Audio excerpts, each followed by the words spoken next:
L'ancien président du Zimbabwe est mort ce vendredi dans un hôpital à Singapour où il recevait des soins. Ce héros de l'indépendance était devenu au fil de ses 37 années au pouvoir un véritable despote. Retour sur la vie d'une figure africaine controversée avec ce portrait signé Ilham Taoufik. Robert Mugabe, le père de la nation, un héros de l'indépendance, et ce dès les années 60. La Rhodésie du Sud est alors une colonie britannique, un régime ségrégationniste où la minorité blanche a tout, la majorité noire, rien. Robert Mugabe, marxiste convaincu, crée son parti indépendantiste, le ZANU-PF. Un an plus tard, en 64, il est jeté en prison. Il y croupira 10 ans. À sa sortie, ce n'est plus le même homme.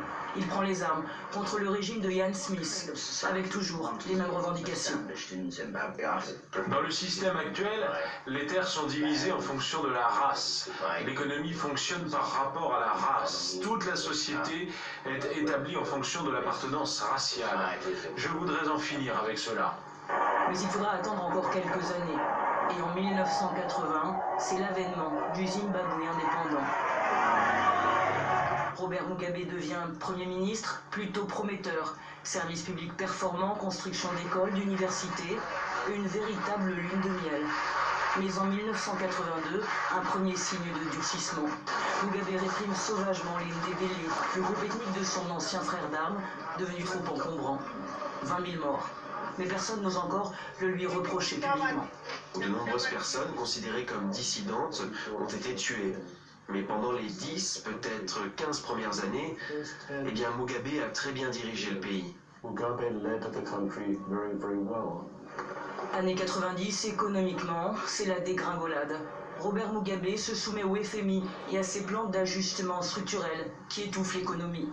Les Britanniques décident de ne plus financer la réforme agraire. 42% des terres sont toujours aux mains des Blancs. En 2000, Mugabe met fin à cet état de fait. 3 années plus tard, 90% des fermes sont saisies brutalement et redistribuées aux élites, aux anciens combattants.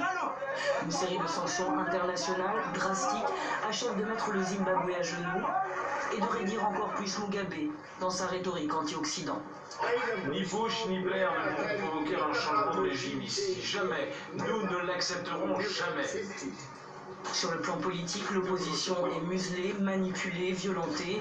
Économiquement, hyperinflation, risque de famine, chômage endémique. 90% de la population est sans emploi en 2017. Les catholiques malgaches attendaient sa venue. Le pape François est arrivé à Madagascar.